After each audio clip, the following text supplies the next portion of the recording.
Hi there, Sir Wilbur here, and I will share something valuable to make sure that you will be Internet awesome. Have you ever posted something in your social media account and later have regrets in posting it? Of course, you can delete it, but it is also possible that someone might have read it before you removed it. Do you share memes or funny videos for fun? Have you considered that someone might get offended?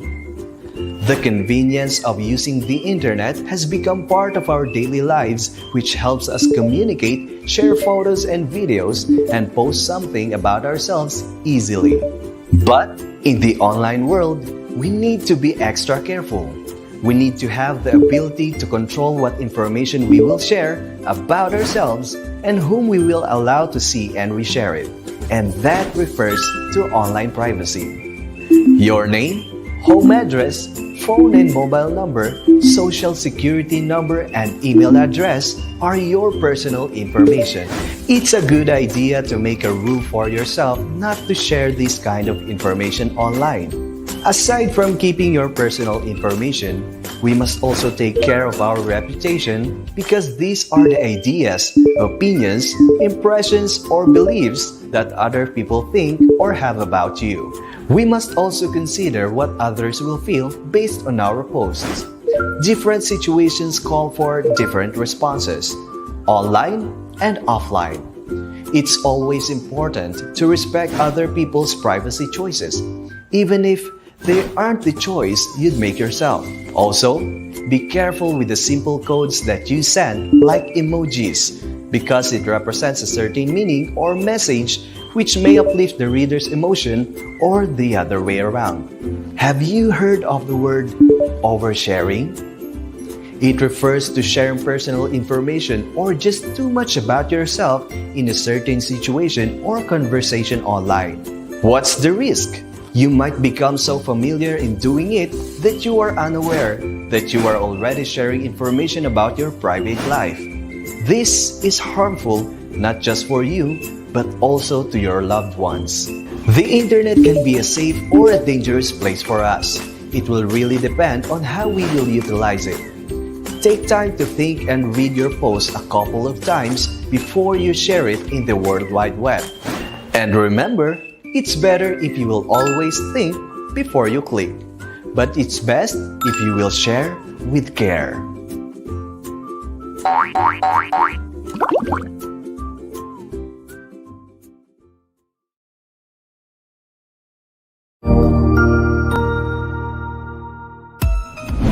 Mabuhay! Good day to all! I am your tutor Madge. Welcome to ETUlay, a free online tutorial, an initiative of the Department of Education, Information and Communications Technology Service, Educational Technology Unit, ICTS EdTech. This program is aimed at helping and assisting learners from kindergarten, senior high school, ALS, Alive, and SPED learners. Aside from answering the modules, the ETUlay is offering programs which you will surely look forward to. Together with our parents and teachers, the ETUlay will bridge the gaps where difficulty and ease meet in learning new knowledge and skills. So, let us prepare our module, pen and paper. Ready your mind to see and hear worthwhile and interesting lessons. Let us now study and learn, together with our volunteer online tutors. Tara na!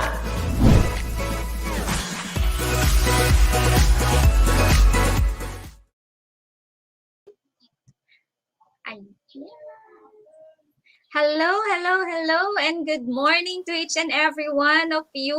Ayan, nagbabalik ulit ang inyong mga cyber tutors. At siyempre, kumusta ka naman, Tutor RC? Eto, Tutor Glens, masayang-masaya kasi at least nagsama na ulit tayo sa session natin ngayon, di ba? Sobrang tagal din na hindi tayo nagsama sa session natin di ba? And I hope na very masaya din ang mga viewers natin this morning, Tutor Glens. Yes, and before that, syempre, i-greet naman muna natin ang mga bago nating mga kasama dito sa ating live session. Nandito po si Dina Jimenez. Best morning from Muntinlupa National High School, Main SDO Muntinlupa NCR. At Tutor Of RC, sino course, naman ito rin next? naman kay Michelle Ramos Termo. Morning po, watching from FMMES Kalumpi North. Julia Cheris Marqueso, grade 3, modesty. Hello, Julia, and hello, Michelle. Good morning sa inyong lahat. Yes, and Ayan. nandito rin po si Nairam Hebulan. Good morning to each and everyone. So magandang umaga po ulit. Nagbabalik po ang inyong mga cyber tutors ngayong umaga.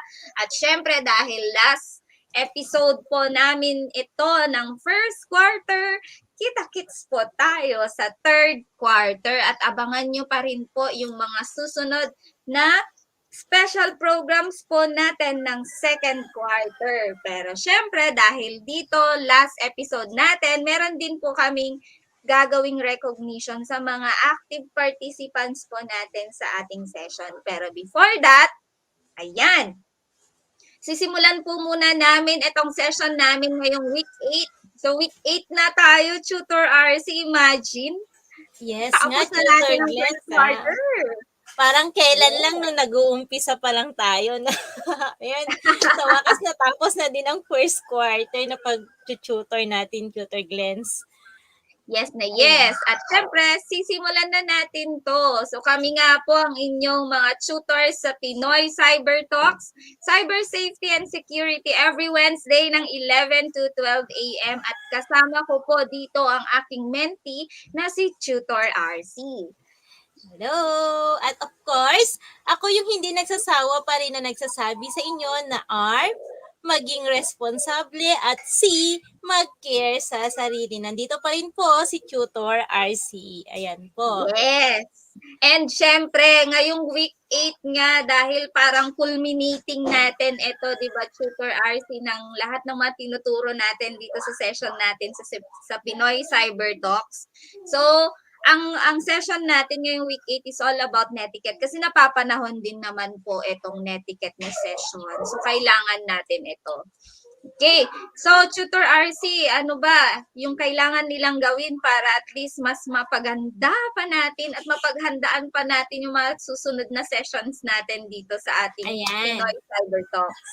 Yes, Tutor Glenn. So, inaanyayahan din namin ang mga viewers namin from DepEd TV, or DepEd Facebook Live and YouTube na kailangan po na mag-fill up din po kayo dito sa aming ETUlay feedback form para at least malaman din po namin kung ano yung mga dapat naming baguhin o kaya ano ba yung dapat naming improve or whatsoever po. At saka you may also scan the QR code being flashed in our screen po para at least automatic na po kayo na mapunta doon sa ating ETUlay feedback form. Ayan, Tutor Glens. Right.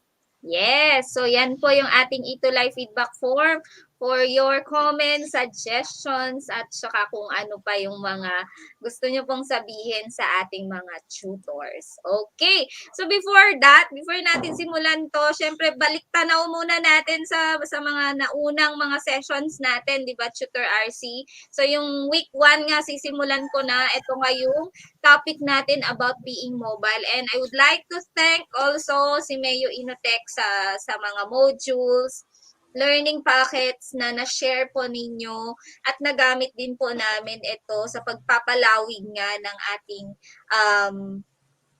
Pinoy Cybertalks na session dito sa ating ETUlay. So in this learning session, na-discuss po kasi dito kung ano ba yung mga pros and cons ng paggamit ng mga mobile phones. Ayan. So that's our topic noong week 1. So for week number 2, Tutor RC? Ayan, ito napakaganda rin ng week natin na ito, di ba, Tutor Glens, ito naman yung about cyber bullying, wherein we recognize also victims and see how we recognize the different victims and how to deal with them properly. So pinakita din namin dito on what particular ways paano tayo makipag-deal sa mga cyber bullies. Ayan po, sa week 2 po namin ni Tutor Glens.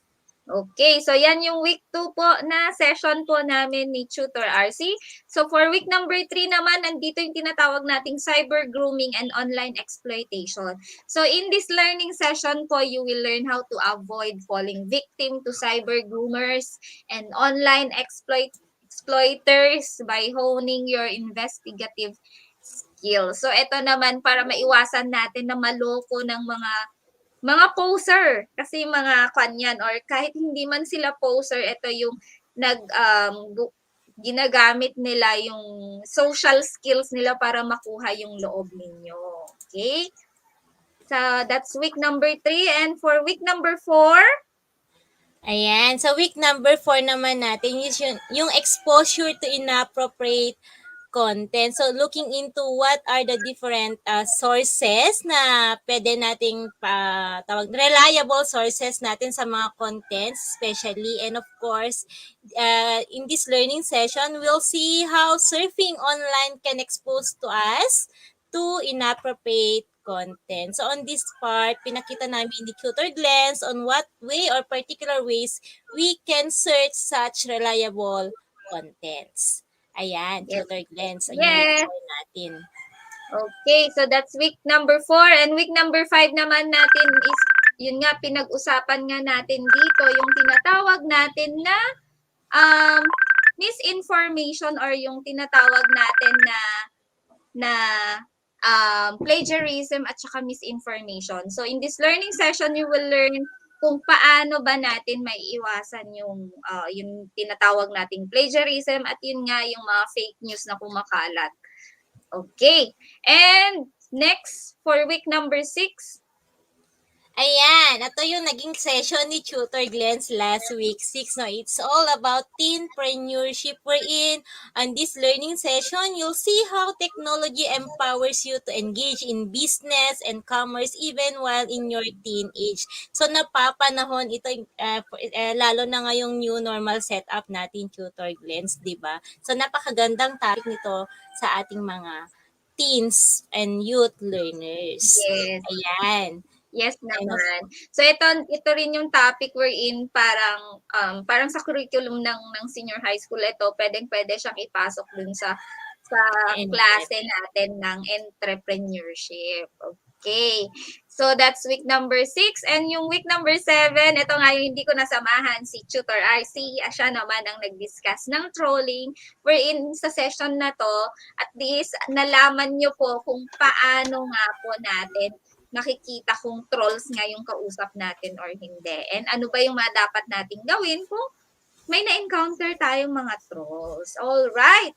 So, that's our week number 7 and for week number 8, ito na yung tinatawag nating netiquette. So, parang kabuuan na kung paano natin mapapangalagaan yung sarili natin online at ano yung mga dapat nating gawin kung online po tayo. So, ito yung tinatawag nating netiquette. So, simulan na natin, Tutor RC, kasi alam ko, kanina pa naghihintay ang mga viewers natin sa topic na to. Yes na yes, Tutor Glenn. So, start na natin. So, at the end of this session, our viewers should be able to first consider one's and others' safety when sharing information using the internet. And second one, to determine and avoid the dangers of the internet. And lastly, being responsible in the use of social networking sites. So, ayan, ipapakita namin ni Tutor Glens dito yung mga 10 rules of netiquette, I think, and of course, the way on how we act online and how to be safe online. Ayan, Yes. Tutor Glens. Okay, so Excited simulan na na talaga natin.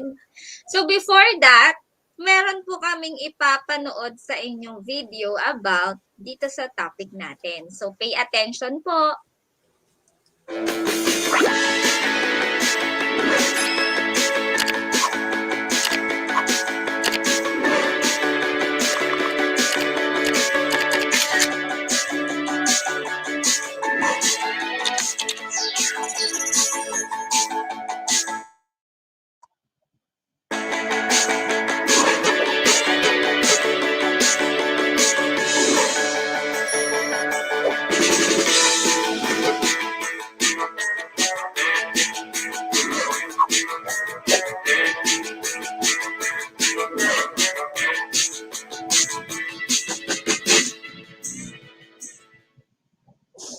All right.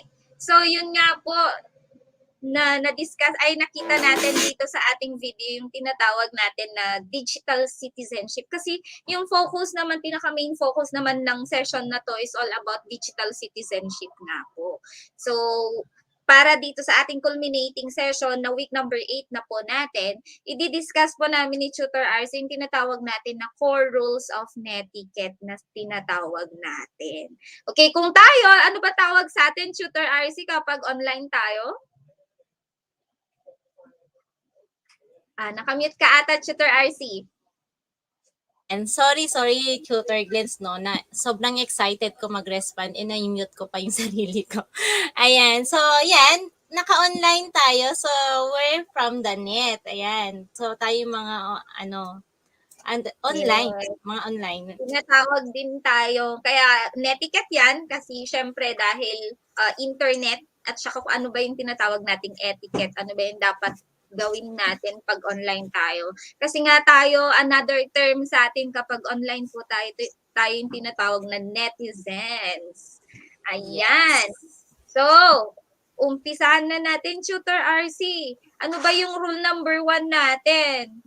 Okay, so Tutor Glens, so before ko i-discuss yung rule number 1, syempre ipaalala natin sa mga viewers natin what is all about netiquette. Dosin kanina ni Tutor Glens, what is all about this one. So, ang netiquette ay nanggaling actually sa word combination ng net, which means from internet, and of course yung etiquette, the way on how we act, the way we respect the user's views and displays common courtesy when online. So, yun po yung tinatawag nating netiquette. So, these are the set of rules for behaving properly online. So, ayan. So, i-discuss ko ngayon yung first rule. And of course, ito yung pinaka-powerful rule. And this is, rule number 1 is remember the human. So, let us all remember na ang kausap pa rin natin online are also human.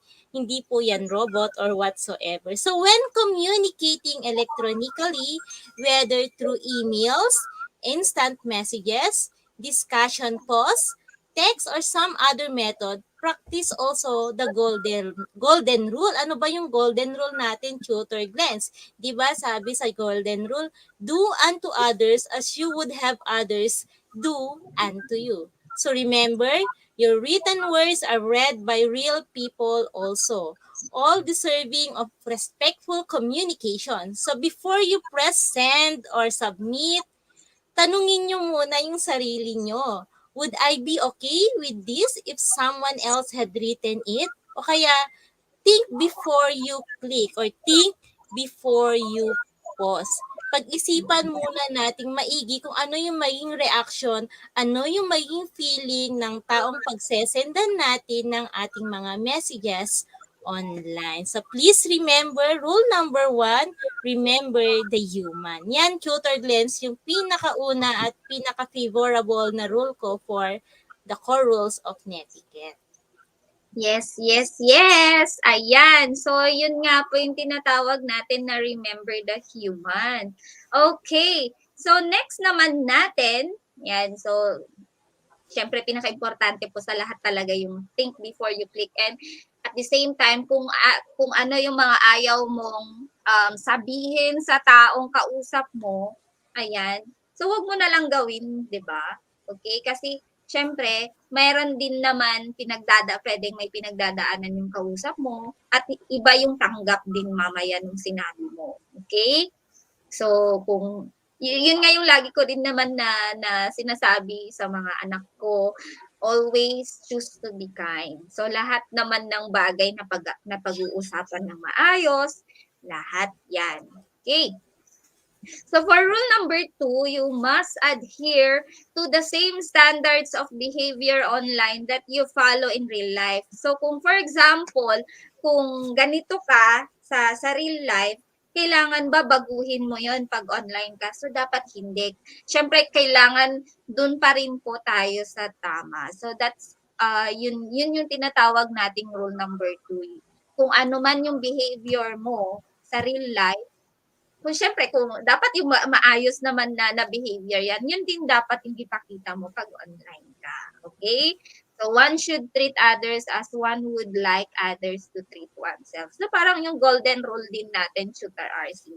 Meron ka pa bang maidadagdag dito, Shooter RC? Yan, nasabi mo naman na, Tutor Glens, no? Kung ano tayo in a real life, ganun din dapat tayo online. Kung very behave tayo sa environment natin na offline, dapat ganun din tayo in online community. So, very true yung sinabi mo, Tutor Glens. So, wag kakalimutan itong mga rules natin ng netiquette kasi very important to lalo na at yun nga, halos most of the time, online na tayo kasi yung modalities din natin na blended learning po tayo. So, kinakailangan po talaga na dapat maayos din yung pakikitungo natin sa ibang tao kahit online po yan. Okay. So, that's rule number 2. So, let's move to rule number 3, Tutor RC. Ayan. So, yan. Rule number 3 is know where you are in a cyberspace. Di ba nga po, no, dito sa ating cyberspace kasi may mga different groups din tayo na hindi natin namamalayan na nakaka-join tayo sa mga groups. So make sure po na when you join that group, make sure na alam mo din yung standards nila, yung rules nila and whatsoever. So depending on where you are in a virtual world, the same written communication can be acceptable in one area, where it might be considered inappropriate in another. For example, what you text to a friend may not be appropriate in an email to a classmate or college. So, pwede rin po, tingnan natin before tayo mag-send sa mga, lalo na ngayon, no, mga viewers natin, may mga kanya-kanyang GC yan. Baka mamaya yung i-message mo sa isang GC, hindi pala appropriate doon sa kabilang GC. So, tingnan natin what particular group tayo nakapabilang para at least alam natin on how we, tawag nito, on how we behave, on how we do this task online. So, yan yung rule number 3 natin, Tutor Glens. Alamin natin kung saan muna tayo napapabilang and make sure na appropriate yung content na isasend natin sa mga cyberspace na to. Yes na yes. At syempre, ugaliin din po natin na before tayo mag-sign up sa mga sites na gusto nating i-visit, you may also check yung privacy policy po nila. Kung paano po nila i-handle mamaya yung mga data na magagather po sa inyo. Kasi that's very important. Although hindi ko naman minamasama lahat ng applications or yung sites na gusto ninyong i-visit, but it's very important na kailangan po natin alamin kung paano nila i-handle kasi that's part of data privacy natin. Okay? So, that's rule number 3. So, pag alam po ninyong very scandalous or hindi na po maganda sa well-being po ninyo yung mga binivisit po ninyo, then alis na po kayo agad. Okay? So, rule number 4 naman, respect other people's time and bandwidth. So, ito naman po, it's very important when you are in a place na you are sharing yung internet connection with others. Hindi porket nasa isang office po kayo, pwede nyo na pong gawin lahat ng mga gusto ninyo. For example, sa mga students naman po natin dito, we're in, di ba, dati, nung time natin, Tutor RC, meron pa tayong net card, di ba? Na ginagamit sa library kasi bayad natin yun, di ba? So, kailangan natin, kung for example, 1 hour lang at syempre, pag nasa library ka, ano lang ba ang dapat mong gawin doon? Mag-research, hindi pa yung manood ka ng kung ano-ano doon. Kasi, syempre, marami din nagre-research na kinakailangan yung bandwidth na yan para sa kanilang research. Ikaw, manonood lang. Wag naman. So, electronic communication takes time po kasi. Time to read and time to respond. Diba? So, sa tagal mo na nagstay dyan, depende kung ano yung ginagawa mo dyan. Nagdidepend din yan dun sa bandwidth na meron dun sa location mo. So, most people today, very busy na nga po sila. Wherein, yun nga, minsan hindi na nila binabasa kung ano yung mga mga nakikita nila minsan basta kung nagmamadali sila, yan, share, share, share. Okay? Yes. So, in a virtual world po kasi, responsibility po natin na yun nga, hindi nasasayang yung oras kasi syempre, yung bandwidth at saka yung oras din natin, pinapahalagaan natin. Pero syempre, make it a point na meaningful yung paggamit mo ng oras at saka yung bandwidth. At saka kung maaari, kung kailangan natin na i tawag nito yung panonood ng videos, wag naman po yung gamitin natin yung bandwidth na yan kung hindi naman po siya applicable sa ginagawa mo, 'di ba? Kasi syempre Yes. yung mga kasama mo naman, kung for example, ikaw nanood ka ng YouTube ng buong isang oras, yung mga kasama mo mababagalan na yung internet nila kasi nga most of the bandwidth napunta na siya sa'yo and yung share na lang dun sa may ibang kasama mo, konti lang kaya sobrang tagal. So be responsible also when you are in a shared uh, internet connection, 'di ba? Maging responsible tayo sa paggamit nito. Kung ano lang yung kailangan mong gawin, then do it properly. Okay? So that's rule number 4. And for rule number 5, Tutor RC, Ayan. So, rule number 5. So, make yourself look good online daw, Tutor Glens. Na, okay. So, hindi naman po ibig sabihin na ito na kailangan nating magpaganda. Maganda yung profile pic natin online and whatsoever. So, one reminder lang dito when they say make yourself look good online is, of course, napapansin kasi natin na marami dito sa virtual world is the lack of judgment associated with your physical appearance, sound of your voice, or the clothes you wear. So, you will, however, be judged the quality of your writing. So, keep the following tips in your mind. So, please, sabi nga, always check your spelling and grammar errors, especially pag mahilig kayong mag-post ng mga contents. Check natin kasi hindi natin kilala yung mga viewers natin o di kaya yung mga readers natin sa contents na very particular sila sa spelling and grammar at yun na yung sinisita. And of course, you know what you're talking about and state it clearly para at least hindi na rin malito yung mga nakikinig man or na nagbabasa man ng content mo. And always be pleasant and polite. Ayan. So, pagandahin din natin yung image natin. Even naka-offline tayo or naka-online. Yan yung yes. rule number 5 natin, Tutor Glens. Yes, at hindi rin po ibig sabihin nito na kailangan make yourself look good online is yun nga ipakita mo na yung sarili mo online, Yes. di ba? Di ba? Yung kita na ng kaluluwa mo online. Hindi naman po ganon. So, syempre kung ano po yung pinapakita natin or kung ano man yung sinishare natin dapat online. Lalo na, yun nga, kami, for example, we are teachers. So, pinapahalagaan din namin yung dignity namin and responsible din po kami sa kung anong mga sinishare din po actually namin. So, yun. Syempre, importante lang na very smart yung profile picture po natin kung maaari, di ba? For our students out there naman na nanonood, syempre dahil alam natin na ginagamit na rin natin ang social media platforms natin as one of our extension ng ating classrooms minsan, make sure naman po sana na kapag for example ginamit yung accounts ninyo for online classes nga or kung gumawa po kayo ng accounts, make sure naman na gumamit po kayo ng picture na talagang mukha nyo. Diba? Mukha natin, yes, very smart naman. So, wag naman po tayo nakasando. At least naka-t-shirt na ganito, okay na po yun. At basta malinis lang po tayo tignan. At saka maayos lang po yung picture natin, okay na po sa atin. Okay po? So, that's Yes, our yes. reminder number 5.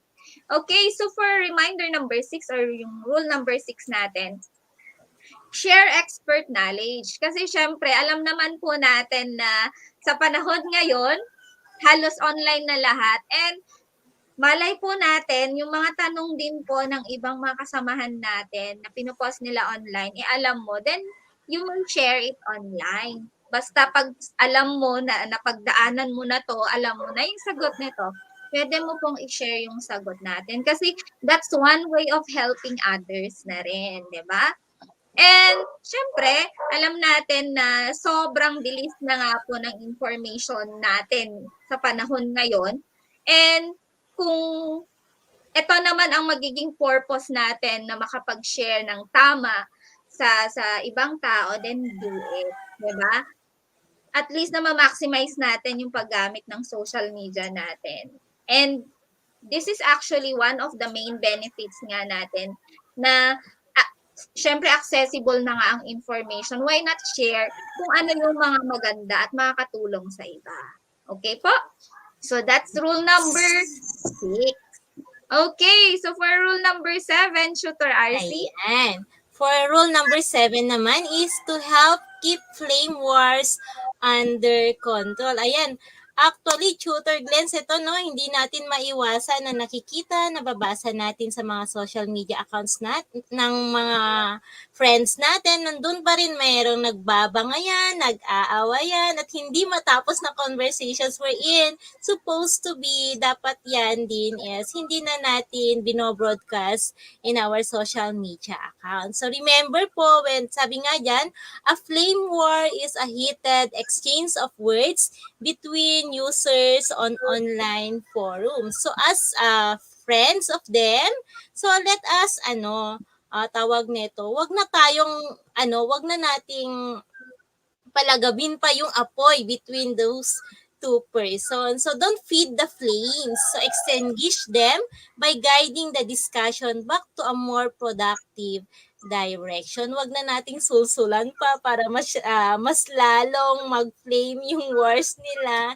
So as a good netizens po, na natin sila in a positive way. So let us help keep flame wars under control. Kung kinakailangan i-cut na yung issue o kinakailangan magpalit ng another topics, gawin po natin para at least ma-minimize po natin yung flame between the two users or two netizens. Yan yung rule number 7 natin, Tutor Glens. May additional ka pa ba dito, Tutor Glens?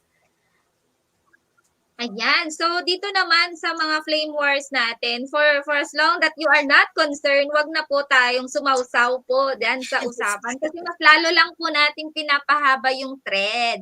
Ano yung tinatawag nating thread? Kasi alam natin, nakikita natin lahat yan kapag may sumabog na issues online. The more na nag-a-add ka kasi, the more na nag-a-up yung issue natin. So, kung hindi ka naman concerned dyan, so, wag ka na lang mag-comment, di ba? Kung wala ka namang magandang sabihin, wag na lang.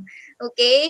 So, kung kilala mo naman yung mga napag-uusapan dito, maybe you can personal message, bigyan mo siya ng personal message to cut it off at para hindi na po talaga madagdagan ng thread yung pinost niya. Take it down already, di ba? So, yun naman yung masasabi ko dito sa rule number 7 natin. Hindi rin po magandang platform na binobroadcast natin yung mga problema natin online kasi hindi naman talaga sila yung makakatulong para sa'yo. Okay? So, that's rule number 7. And for rule number 8, respect other people's privacy. So, ito naman, yan, especially dahil ito naman, yun nga, kung for example, nakihiram kayo ng cellphone ng mga kasama ninyo, okay?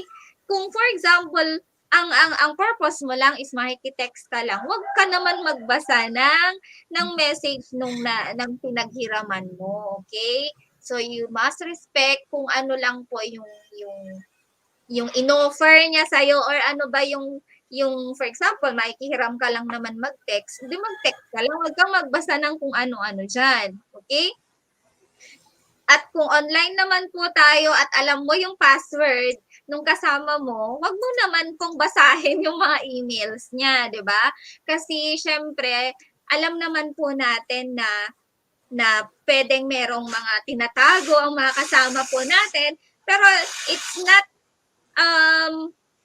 hindi po ikaw talaga yung proper person na dapat mag-broadcast nito, magsabi nito, or whatsoever. So, syempre, ma-hurt din natin yung feelings nung kasama natin kapag na na na kwan nga natin, for example, na bypass natin yung privacy ng kasama natin by reading yung mga messages niya and so yung mga informations na dapat hindi nyo supposedly nakita, then keep it to yourself, okay, para at least naman hindi natin yun nga, baka pwedeng makasira sa kanya to, so wag na po natin siyang i-share. We just need to respect kung ano man yung privacy na meron yung kasama niyo. Okay? Yes. So, yan yung rule number 8 natin, Tutor RC. Meron ka pa bang maidadagdag dito? Additional dito, Tutor Glenn, siguro kung ayaw nating pakialaman din tayo ng ibang tao, wag nating pakialaman yung privacy din nila. Ganun lang yung Tutor Glenn. So, di ba? Yes, okay. So, may kanya-kanya po tayong buhay. So, kung for example, hinayaan tayo kasi yun nga, binigyan tayo ng permission to do so, then hanggang dun lang. Kung ano lang po yung inas po natin, di ba? And above that, wag na po nating pansinin kasi hindi naman po tayo yung tao na dapat nag-share nun. Okay? So, that's rule number 8. And for rule number 9, Tutor RC? Ayan. Ang ganda naman ng picture, no? So, do not abuse your power. That is rule number 9. So, ngayon, no, napapansin natin that there are some people or there's some users na very, more powerful sila than others. So, they have more expertise in technology or they have many more years of experience in particular skill or subject matter. Ito, pinaparemind lang sa atin na kung may alam tayo, wag nating abusuhin naman yung knowledge natin. For example, meron din kasi iba dyan na nakakaalam na alam nilang mag-hack or whatsoever. So parang may mga iba din na inaabuso din nila yung expertise nila na gano'n. So wag po nating gawin yung mga ways na ganyan. Let us not abuse your own power. Particularly, dapat in a good sides lang tayo, di ba? Hindi natin gamitin yung power natin for a bad reason. So, remember pa rin natin na we are still human. Ang mga kausap pa rin natin online are still human. So, let us not abuse your power. Ayan, Tutor Glens. So, maybe you have possessed all these kinds of knowledge and power. So, just remember, no, knowing more than one others do or having more power than others may have does not give you the right to take advantage of anyone. Ayan, mas powerful ako kesa sa kanya. Parang tinetake advantage mo yung kaalaman mo, di ba? Into others. Yan yung rule number 9 natin, Tutor Glens. Yes, and it's very important nga po na kung for example, pag alam natin powerful tayo in a way because of our family, relationship to others, pag alam natin na meron po tayo, kung alam natin na nagkamali tayo, then be responsible on your mistakes. Yun naman yung masasabi ko dito, di ba? Okay. Yes. So for rule number 10, ayan, be forgiving of other people's mistakes. So kung for example naman, nagkamali yung kasama natin, for example, na-share niya accidentally yung mga secrets na dapat na-share lang sa'yo. So, alam natin na mahirap nga naman, it takes time to forgive. Pero, it's very important also to give second chances to people. Pag alam natin na nagkamali, at least matuto ka. Nagkamali siya, matuto ka, or nagkamali ka, matuto ka kung saan ka nagkamali. At huwag mo nang uulitin sa susunod. But, for your good sake na rin, syempre, kasi kung hindi ka pa rin kasi mapagpatawad sa ibang tao, di ba? Okay? Parang, naiiwan din kasi yung yung negative effect sa'yo. So, para rin sa sarili mo, kailangan talaga na patawarin mo rin yung mga taong nakasakit sa'yo para at least may presence of mind ka rin. Okay? Yes. So, yan po yung ating rule number 10. So, parang 10 commandments. Kung may 10 commandments tayo, di ba? Meron din po tayong 10 netiquettes po or more than pa dito. Actually, madami pa tayong rules. Basta ang importante dito kasi you think before you click, you think before you share, lahat po ng mga to kailangan kasi iba po yung iba po kasi kapag nasa online po tayo at saka nasa real world po tayo. Okay? Yes. So, yes. with that, Tutor RC, para matapos itong session natin dito, meron po tayong another video po ulit regarding sana pag-usapan natin ngayong araw na to. So, stay tuned Let's ulit. watch natin. We, the digital citizens, with our hands up in the air, pledge to travel safely when we click from here to there. If you want to see the world, you don't always need a plane, a giant yellow school bus, or a train. You just need the internet and something with a screen to see a different country or a pretty ocean scene. If you've ever seen a sloth or a pick of angry Sue, just go online and check them out. Remember what to do.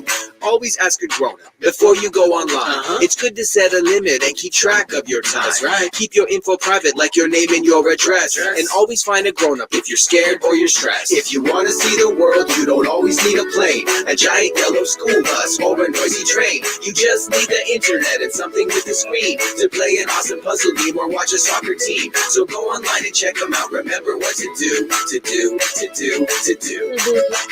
Always pause and think when visiting a site. Only talk to friends you know and never start a fight. Okay. It's fun to have a screen to laugh and play with friends, but if it's nice, go outside and find the rainbow's end. If you want to see the world, you don't always need a plane, a giant yellow school bus, or a noisy train. You just need the internet and something with a screen to be a part of something great, whatever you can dream. Remember that you took this pledge to be your best online. So stick with the Dig citizens, and together, you will shine. Ay. O, diba? Napakaganda ng message ng video natin, Tutor RC, diba? Yes na yes. Kailangan lang po natin alalahanin yung ating netiquettes and yung mga do's and don'ts natin pagdating sa online world. So, ayan. So, thank you so much, commonsense.org/education para po sa ating videos. Alright. So, yan, di ba na-excite ko? Kaya nga ang ganda-ganda, diba? Parang gusto ko sumayaw kanina. And, syempre, dahil po dito, magkakaroon din po kami ng recognition para po sa aming mga active viewers noong week 1 hanggang week 7 natin. And, syempre, dito sa week number 8, sino ba? Yun nga, baka sa susunod na lang, di ba? So, week number 7 to week number 8, simulan na po natin yung ating recognition. Okay? Okay, so, ayan. So, allow me first to read the Certificate of Recognition, no? Tutor Glenn. So, Republika ng Pilipinas, Department of Education, Information and Communications Technology Services, DepEd Complex, Meralco Avenue, Pasig City. Certificate of Recognition. This certificate is presented to Mr. Allen Ray L. Ebasan, Week 1 active participant during the first quarter of ETUlay online tutorial in Pinoy Cybertalks, Cybersafety and Security of the school year 2021-2022 conducted by the ICTS Educational Technology Unit. Given this 10th day of November 2021 in DepEd Central Office, Meralco Avenue, Pasig City, Philippines. Ayan. Actually, signed by yours truly, Tutor RC. Same as true with Tutor Glenna A. Tagibaw. And of course, our ETUlay project lead, Sir Mark Anthony Chamisar. Ayan. So, congratulations, Mr. Allen Ray L. Ebasan. Alright. So, syempre, itong mga signed certificates natin, i-personal message na lang po natin dun sa mga taong eto, ni-recognize po natin. So, congratulations, Alan Ray L. Ebasan for week number 1. So, same certificate is given to Ma'am Jocelyn Andres. Siya naman po ang ating week 2 active participant natin. Congratulations po! Yan. Congratulations po. And of course, sa ating Yes. week 3 active participant, Ma'am Marites Lu Jeromo. Ayan. Congratulations Naalala ko to, ang po. daming senior ni Ma'am Marites. Diba sa session talaga natin. Mother na mother talaga. Nakaka-relate talaga Yes. sa usapan natin nung week number 3. So, congratulations po, Ma'am Marites. Okay? And for week number 4, nandito rin naman si Gemaline A. Nayusan. Ikaw po ang aming week 4 active participant. Congratulations po sa inyo. Yan. So, for week number 5, Ayan. So, for week number 5, Miss Aliana Baroquillo Ubiadas. Yan. Very active participant namin sa week 5. Congratulations! yes na yes. And thank you po sa pagsubaybay po talaga sa aming session. Sobrang na-appreciate po talaga namin ito. At syempre, sana natulungan po namin kayo sa aming mga sessions. And for week number 6, nandito rin po si Ma'am Mary Jean Baroga. Ayan. So congratulations po and thank you so much po sa inyong lahat. And last, syempre, for week number 7, Tutor RC. Ayan, si Sir Philinor M. Aguilar, the very active participant natin last week. So, ayan, congratulations po, Sir Philinor M. Aguilar. Congratulations! Congratulations po sa mga naging na-recognize natin na active participant para din po sa iba pa na hindi po namin na-recognize. Meron pa po tayong week 3 at meron pa tayong week 2, quarter 2 and quarter 3, sorry, and quarter 4, ayan, sana po sumubaybay pa rin po kayo sa aming special episodes po ngayong quarter 2, 3, and 4, kasi syempre, meron po ulit kaming mga bagong isi-share po sa inyo. Okay po? So, with that, ayan, syempre, sa week number 8 natin, baka sa susunod na lang po. And thank you po sa lahat ng mga nandito po sa ating stream ngayon. Nandito rin si Jessel Jose. Good morning, watching from San Roque Central Elementary School, Grade 3, Santan. At AC Albert Son. Ayan. And syempre si Maggie Medrano. Maraming salamat po sa panonood. Okay? Ayan. So for comments, suggestions, pwede nyo pong i-email yan sa edtech@deped.gov.ph. Thank you so much po sa pagsubaybay sa aming week 8 episode. Yan, weekender natin or quarter 1 ender natin. Maraming salamat po. So, Tutor salamat po sa inyong lahat. And of course, sana patuloy nyo pa rin suportahan ang aming session po, ang Pinoy Cybertalks, Cybersafety, and Security. So, Tutor Glens, ang ating laging paalala sa ating mga viewers. Ano nga ba yun? At lagi po ninyong tandaan na, okay, be responsible. And be safe always. Ayan. So, sana po, marami kayong natutunan. Yes, Ayan, and maraming salamat sa ating quarter 2 para po sa bagong i-share po namin sa quarter po natin. Abangan po natin ang Microsoft DigiKids kasi babalik na po sila sa ating quarter 2 with my new tutors. Ipapakilala ko po yan sa quarter 2. So magbabalik po si Tutor RC sa quarter 3 at paghahandaan po namin ang mga naging feedback po ninyo dito po sa ating quarter 1. So with that, maraming salamat po and be safe everyone! Thank you and be safe everyone!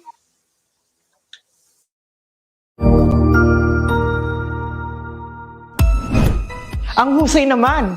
Natapos mo ang iyong tutorial session kasama ang iyong mahusay na ETUlay tutor. May bago ka bang natutuhan? I-share na yan gamit ang hashtag ETUlay Level Up. Huwag aalis ha, dahil may susunod pang programa na pwede mo ring panoorin at salihan. Dahil naghihintay na ang iyong mga tutors. Happy learning dito sa ETUlay!